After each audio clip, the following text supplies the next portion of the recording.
All right, welcome back. In case you're just joining us, of course, it's the morning show reaching you live from Nigeria's capital, Abuja. Joining me right now are my guests. I have two gentlemen and a lady. I'll start from my immediate left. He is Tayo Olosunde, Right, yeah. isn't it? Yes. All right. He's the coordinator Mind the Gap. Welcome to the program. It's my pleasure to be here. And the lady is in the middle. She is Ojonwa Miachi. She's a youth development worker. Welcome to the program. While Kehinde Biteye is the convener of Next Generation Nigeria Summit. Welcome, Kehinde. Thank you very much. Where should we start from? We were all at the villa yesterday. oh, I didn't see you. You were not there. Yeah, sure. Okay, so Tayo and Kehinde. And we listened to President Muhammadu Buhari yesterday.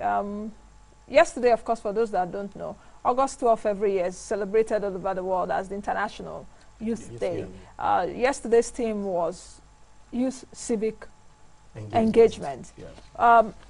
I think I should start by asking Tayo, who is a youth first? Because I see that that word is actually misused and misinterpreted. You know, you see people of 45 or even 50 saying, I'm a youth, you know, vying for even position, youthful organizations, and they come up to say, so there's that confusion. Who is actually a youth? Because I know you were so involved in the Nigerian youth policy. Oh, yes. It's like every nitty-gritty in the Nigerian youth policy, you know. You were part of those that crafted it. Oh, so, yes. who is a youth? I think just simply said, the National Youth Policy recognizes a Nigerian that is between the ages of 18 to 35. I mean, age is the major basis of determining who is a youth in Nigeria. Other countries do have their own categorization, but Nigerians, you know, age limits of who a youth is actually, you know, was derived from the National Youth Policy. And that age limit is 18 to 35. In Nigeria? In Nigeria.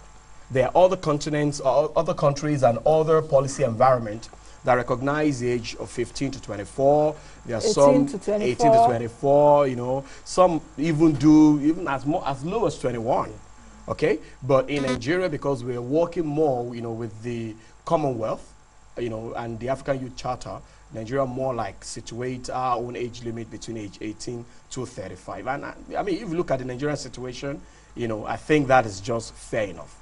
Because we have a lot of people within that age category. Yeah. So anyone that is not 35 or anyone that is above 35 should not qualify as a youth in Nigeria. Yes. Yes. And shouldn't go for all these positions of youthful organizations. Yes. So we shouldn't see a 40-year-old come out to say, vote for me as president of Social Youth Council.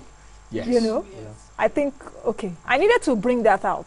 Very so that, important. you know, very important, because a whole lot of things happening, and with all this rigmarole rolling, government may not even take us seriously as youth anymore, because they say we need to sort out ourselves first, isn't it?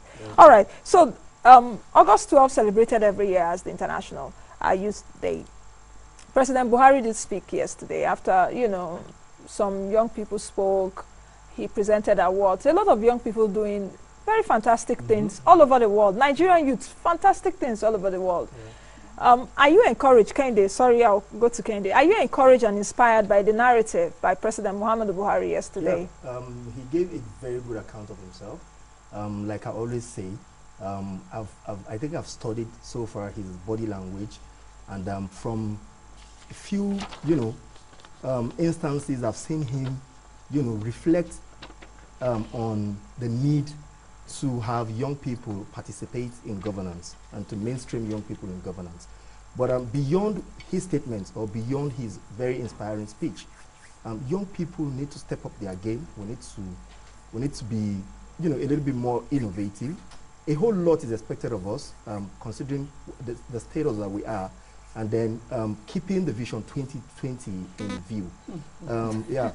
Young people. Oh, Kehinde, you don't want to go there. Oh, vision 2020, you don't want to go there. But let's see. A whole lot should be done by young people. And then I think we need a little bit of support too from the government, because we hear so much, we read so much about being committed to young people. But this doesn't happen in actual fact.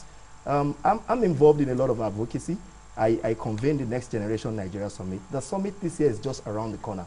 But as I speak to you, I've been going from somebody's an establishment's desk to the other, sourcing, looking for support for the conference. And everybody in government or in, in the corporate sector understand the relevance of having, what we call the annual convergence, the largest convergence of young people in Nigeria. And yet, we're still struggling. We're struggling with 100,000 naira, 200,000 naira. And we see a lot of people come out to say, yeah, well, we're supporting the young people. We yet do not see what the banks are doing. We don't see what the corporate organizations are doing.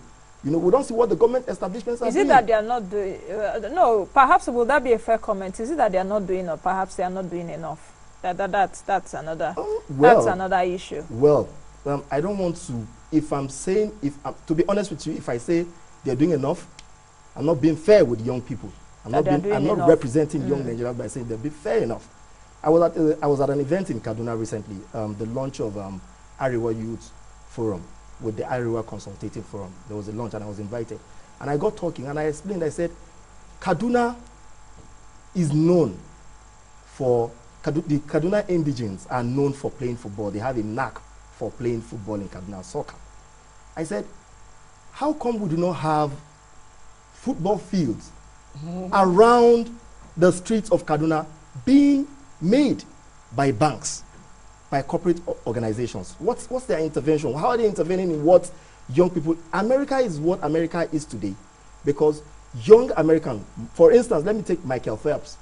The swimmer. Yeah. The famous swimmer. The famous swimmer. He was one of the most renowned medalists. He has like how many gold medals? He started as a school person. He started swimming in school. He started doing athletics in school.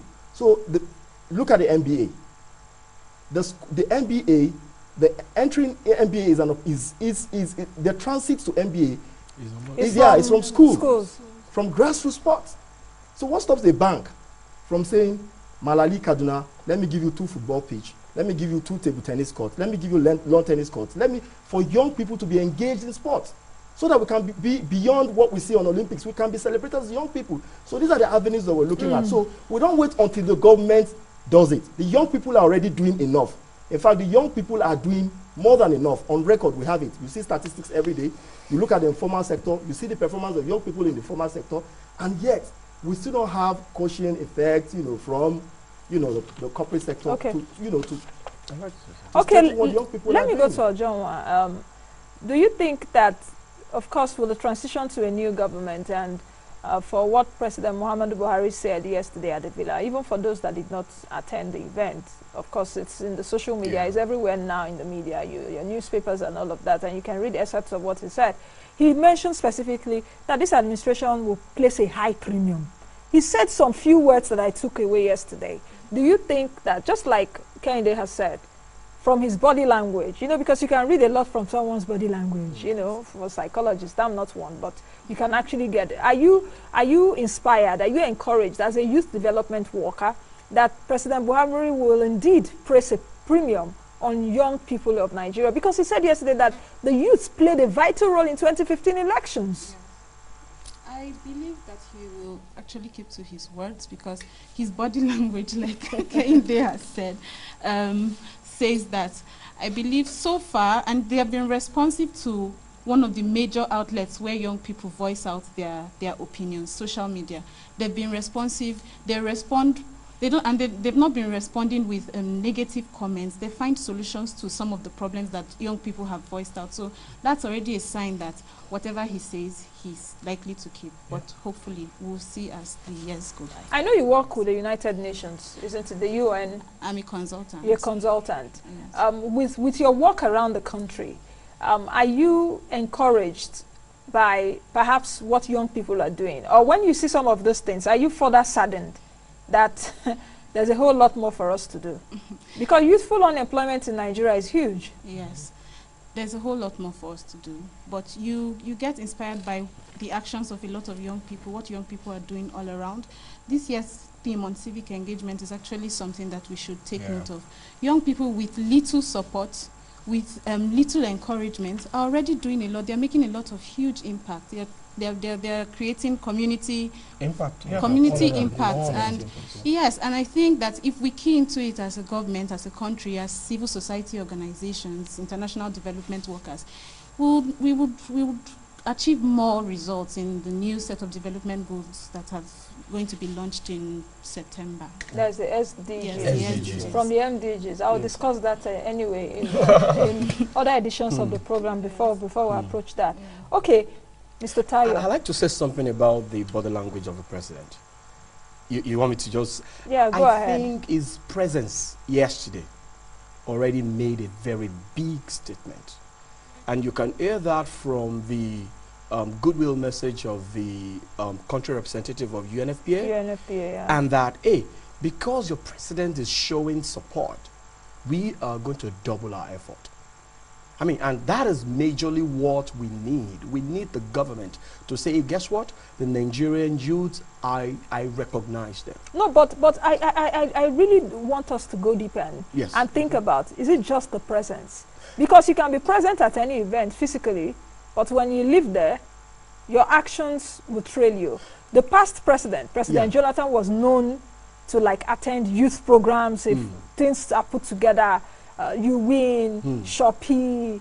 If you invite him even as a youth group, he would attend if he has the time. Though some people were saying at that time he was using that as a political, to campaign for votes and all of that. But the past president had that antecedent also. Yes. So are we saying that President Buhari, he was there yesterday, but shouldn't it go beyond just attending the programs and putting things on the ground? Let me say this.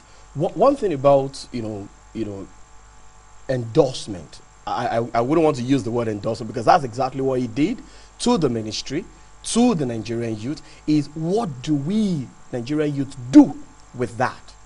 Because it's not a function of President Buhari being the one. For example, the federal government does not have youth. The youths are in the states. Okay? But because of his body language, because of his endorsement, because of his involvement, it is now left for all the young people in the various states to begin to engage, to begin to come up with programs based on what he has said. The private sector, the development partners, everybody made very good statement yesterday. And I think it's now left for us to work. Remember what Ndidi, the lead speaker, said. We need to work together.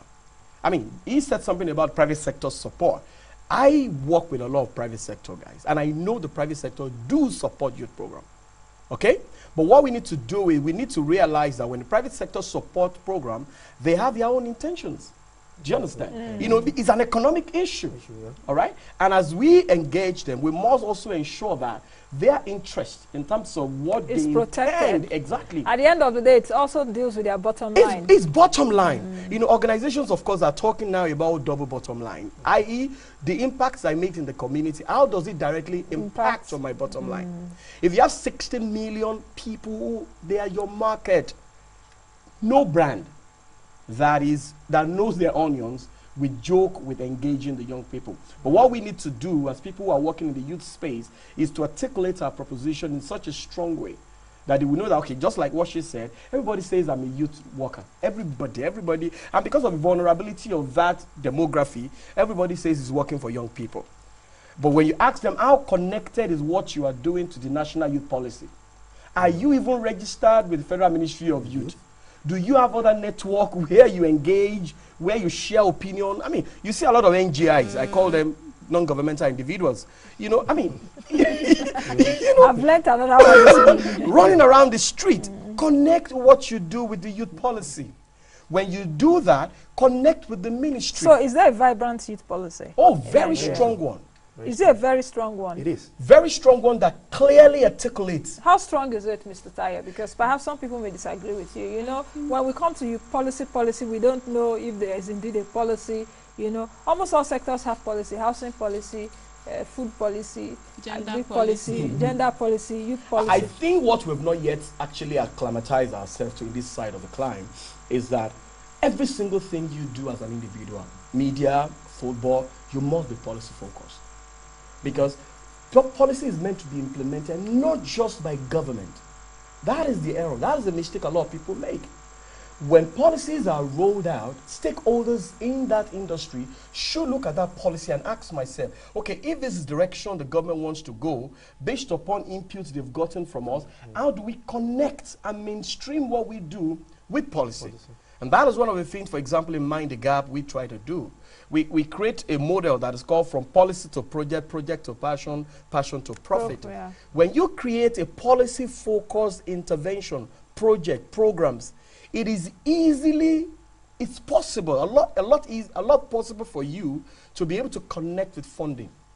Why? Because your policy speaks about what government wants done. Your policy is about what development partners want done. Your policies speak about what the private sector wants done. And that's why I'm excited about the government saying we're going to be a policy-focused government.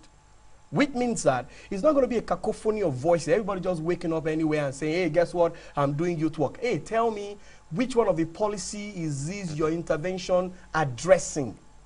Okay? So if I look at the thematic issues of the youth policy, for example, I ask myself, okay, who is dealing with youth and unemployment in Kwara Namoda? I want to know. Can we just ensure that in every single locality, I mean, you see so many people in Lagos doing the same thing, whereas in some other part of the country, there is nobody actually speaking to that issue. All right? So that's what we're saying. That it's not about government, it's about people. Understand that we need to link up our objective. That brings me to the question of coordinated efforts by institutions, yes. which was clearly yesterday talked about, and they actually, you know, broke the ice yesterday. You see Ministry of Youth doing their own, this one doing their own, this one doing, and at the end of the day, synergy. We don't have that synergy. As someone, a consultant to the United Nations, how do you think that we can bring this together as pockets of, you know, individual efforts, so to speak?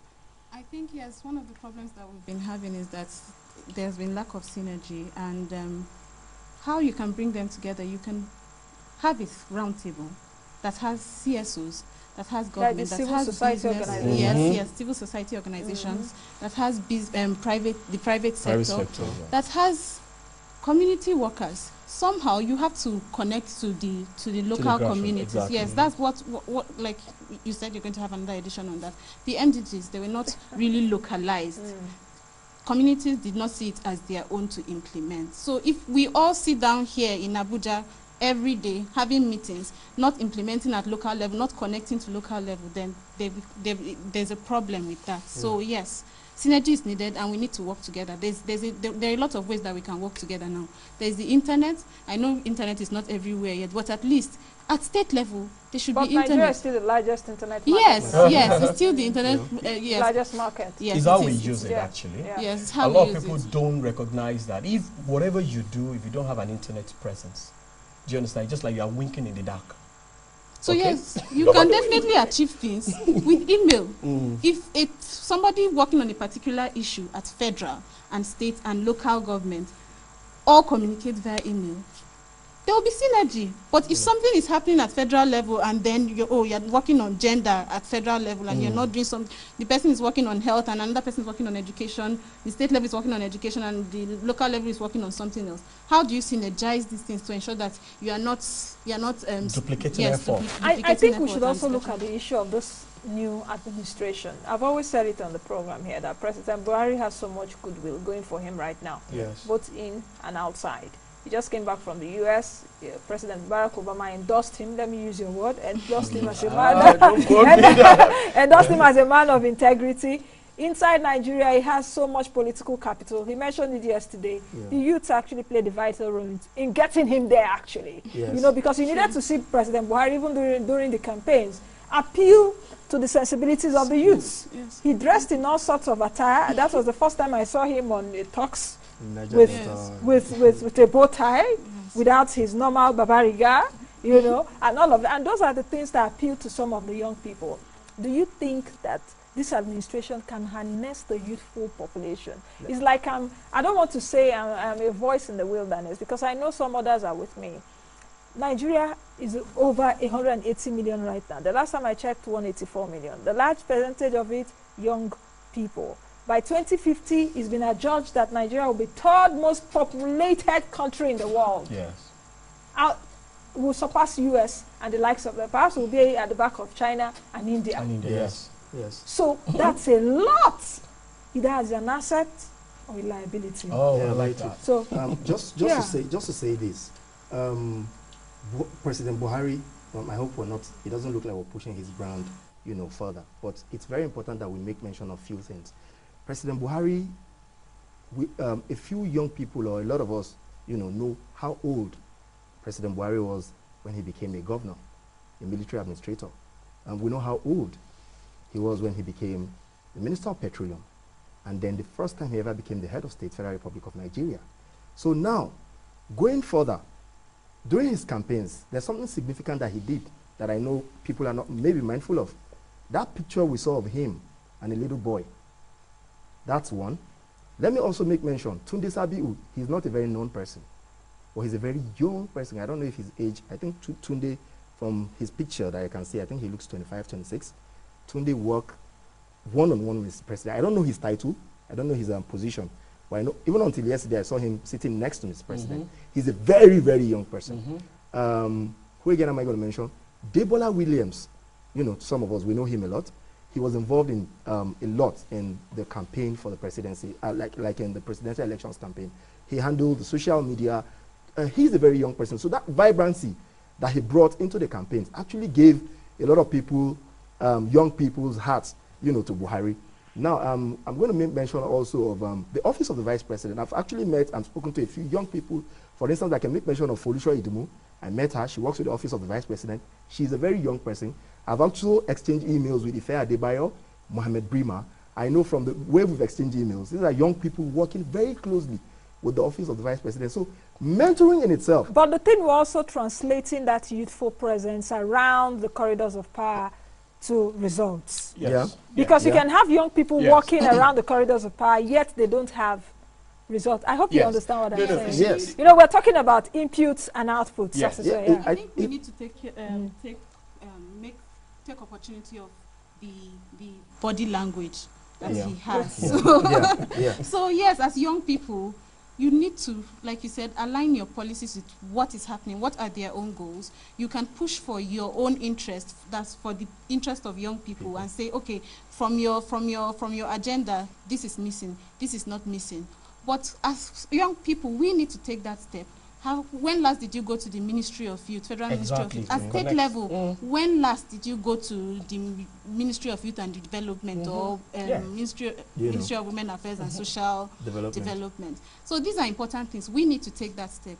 You have a need or you have a problem that you think that you can work with the government to solve, then take that step and go there. Ask questions, find out ways you can connect, yes. and then use opportunities of instruments. If you're talking about corruption, there's the Freedom of Information Act that you can boldly go to any federal ministry and ask for questions if you want to track development work that funds have been released for. So these are things that we need to read. We need to read. We need to be aware of policies on ground that we should take advantage of. Okay, let me just take a few comments coming through. You can connect with us, of course, on Twitter right about now. My handle is at Nancy. Find, follow, and drop your comments. Chimex Mwagwe is saying that policy exists on paper, but nothing exists in the ministry. Tayo would answer that. He works, Olaleko J is saying, until a 25-year-old technocrat is appointed as the Minister of Youth Development in Nigeria, I won't believe those mantras of the president. And this was raised yesterday. I'll come over to that later. Joseph Okpara is saying, the youths are overstretched and we need revolution or a paradigm shift. I wonder what he means by revolution. Not a violent revolution, but a revolution can be in different ways. You can have, exactly. A mind an intellectual revolution. Trinity is saying, I think we should increase the age limit. We have 40-year-olds who are young at heart again. How do we monitor this age limit? Young at heart. Let's deal with this issue straight up. Okay. The mandate of the government is to mobilize all the stakeholders and provide a policy that will create a guidelines for every stakeholder to work in any space. The banks cannot do business until they actually study the CBN guidelines. All right? And it's not CBN that does banking. CBN regulates. It's not the federal government, Ministry of Youth, to do the 18 thematic issues of a national youth policy. It is the mandate of the ministry to produce this document, make it available, and organize, create opportunity for young people to have dialogue on it. I mean, that happened on the 11th. Okay? Yeah. So I know, I mean, a lot of people are quick to always point fingers on government. I think we have a right to do that, but I think we need to go beyond that. I mean, it was that American president that says, think not what American can do for you, but what you can do, for America. We need to have that mind shift. And I think when we always say, oh, the policy remains in paper, whatever, I mean, it's an opinion. I mean, everybody's, entitled to their opinion. But as somebody who wants to work in a particular space, my responsibility, like we normally do when we are doing our final year project, literature review. Yeah. If I want to do a project, I go and do my literature review. No, but Tayo, I don't want us to get it wrong. So for some of people that think that the policy is on paper, agreed, we need to translate those policies on paper into actionable steps. But I'm now saying about the impact of those policies on paper or the impact of those actions that have been taken on the policies. Is someone catching my drift? Are you catching what I'm saying? I'm getting what you're saying. Yeah. So how much impact have we seen, especially on the livelihoods of the young people in Nigeria? I think that is actually what we should look at. I tell you this. We have a country that has never really been policy focused for a while. All right? Now, we have a country that has been on survivor mode up till now. Everybody just wants to survive. People are not interested in structures. People are not interested in what works. Can I survive? But what we're saying is it's a new thinking. And of course, you can say to me that, okay, maybe the ministry needs to do more advocacy. No, the ministry has a lot to do. And I agree with you. They have a lot to do. I agree with you. More advocacy to drive the acceptability of the policy. The ministry to create a platform whereby people who are coming, people can be reached out to. And the ministry should also coordinate all those different appendages that we see in different institutions. I agree. See, look at it. The word coordination has been resonating right now since yesterday. Whether it is indeed or several other people that spoke, and even if you look at the documents that the youth presented, even to the president, there was a strong word on the need for coordination. And trust me, this has really never been a ministry thing, because up till now, because of the emphasis of previous government on job creation, everybody, quote, have been empowered, given money, whether from finance to Shopee, everybody is doing something, all right? And nobody wants the ministry of reaching out, say, okay, come on, you are doing something on youth. Can I see your budget? That has been the dichotomy. Okay. But the ministry is rethinking. I'm not taking brief for the ministry to look for a strategy, a way to bring all these key stakeholders together and let them realize that until we work together, we can achieve the outcomes all of us want to achieve. Let's go to the issue of having a youth as a minister of youth development. Someone just sent it on Twitter. It was also resonated yesterday that since you've not said who your ministers are, we are hoping that when you announce your ministers, that indeed a youth will be the minister of youth. And someone on Twitter said, like a 25-year-old person being a minister of youth, then he would take President Muhammadu Buhari seriously. Yeah, I had argued at various forums that the governors have already taken, that beyond the age bracket. They are 60s, they are 50s. So it will do us a lot of good if Mr. President can consider, like he has already shown, from the body language, as we've said a number of times, with the likes of them Tunde Sabiu around the Mr. President. He has already shown. It will do us a lot of good if he considers 35 below the age bracket. We have too many of them out there doing very, doing great. Now, beyond that, the ministry in itself needs to position the youth in such a way that they're seen and they are heard. This is not to say the ministry is not doing anything, but the ministry actually needs to push the envelope a little bit. It seems that we are the only ones shouting, was screaming in the wilderness. That's how I say it. Young people are screaming in the wilderness. Young people are screaming and nobody's hearing them. Now, let's look at this. I said, for the government, for us to know that the government is doing a lot around young people and children, why don't we take it from step one? Step one is the day a child is born. How is the child connected to government? Is the child registered in a database? For instance, we can look at, like, let me say, maybe an ABC, automated birth certificate. You give birth to a child in a hospital in Kaura Namoda, or in Arugungu, or in a remote area in Lagos, in one farther part of Nigeria, where it is not even expected that the child is known or even seen. But automatically, there's an automated machine that registers the child. Mobile phone. You know, that registers the child, automated birth, then the child gets a certificate. The child's mother tomorrow can wake up and say, my child should have access to basic health care, or my child should have access to primary, basic, you know, and all that. Vaccination, but now, all those. that part, there's a dearth of data. So there's still a disconnect, even from, you know, from childhood. You're not seen, you're not heard. So how much more when you're a grown-up, when you may, you know, somebody feels that you should be responsible enough to do things for yourself. So I mean, there's a whole lot that still needs to be done. The question will be, will the APC deliver on its promises? The president said it yesterday that the APC will deliver on its promises. I'm looking at it vis-a-vis the harsh economic situation right now. All prices dropping. All price today, $50 US. 2 days ago, $48 US. It may further drop to $30 US. I'm not an angel of doom, but that's the trend. That's the way it's going. Will they deliver? Bearing in mind, President Buhari during the campaign said, oh, we know you, Social Security safety net, we'll give you people stipend like 5K or so, you know, and if you aggregate that, you know, a whole lot of issues. Let me say this to us. When it comes to this administration, I think there is a shift that we need to have. And I think we've also been communicating that to those that need to hear. As it relates to Nigerian youth must not be seen as just beneficiary in this change agenda. They must be seen as partners.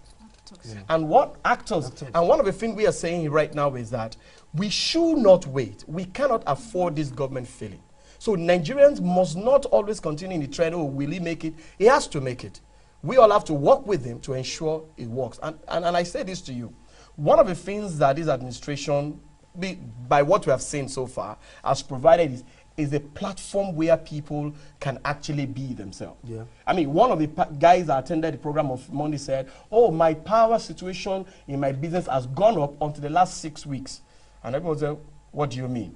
I said, the power, the kind of money spent on power generation to run his business has gone, used to be so high until the last 6 weeks. I mean, he just said it, so everybody just like, okay, how do you mean? He said, for the last 6 weeks, I've got power. You know what has happened? The president has not gone to PHCN to talk to them, but somebody sat down and said, hey, guess what? I'm a change agent. I want to do something.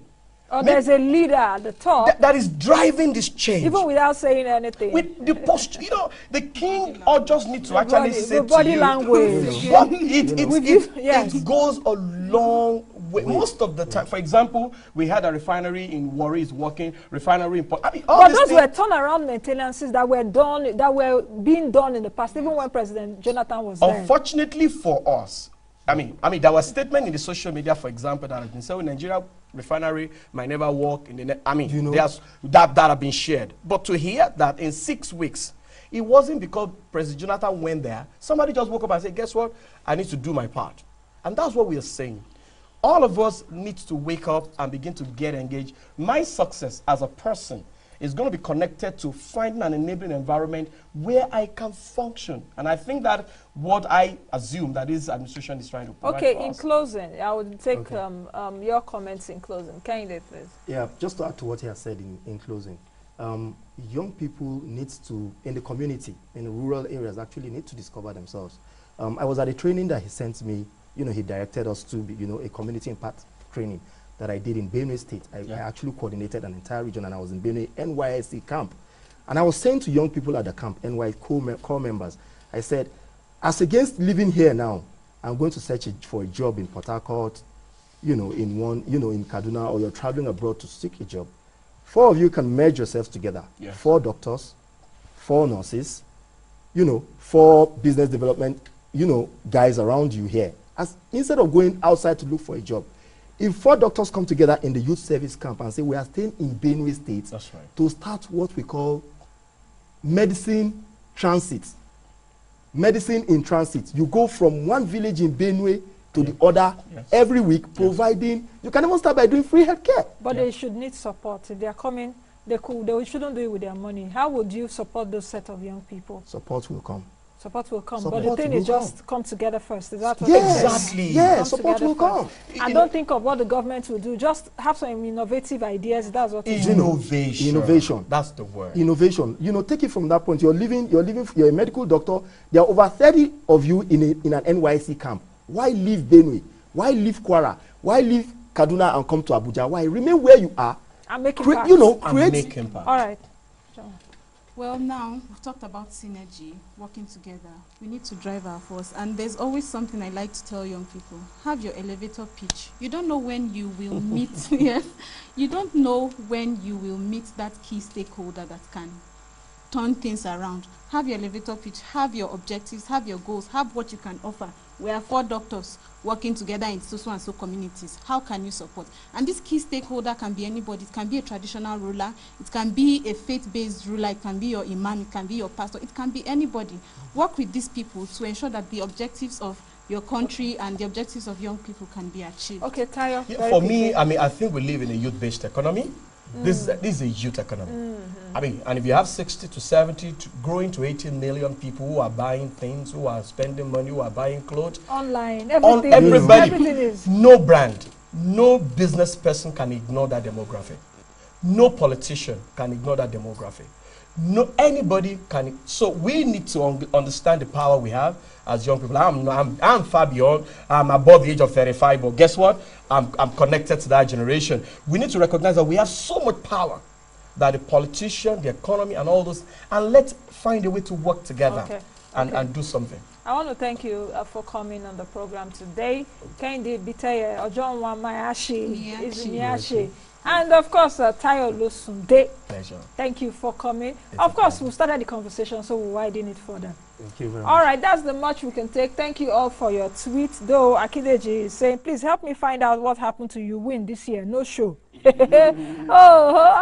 think That's for the new administration. I think that's for the new administration to decide if they will continue with you win or not, or they will bring out their own policy. Thank you all for joining us today on the program.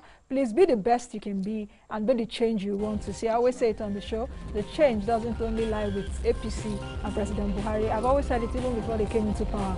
So see you all again tomorrow, God willing. I am Nancy. God bless Nigeria. Bye now.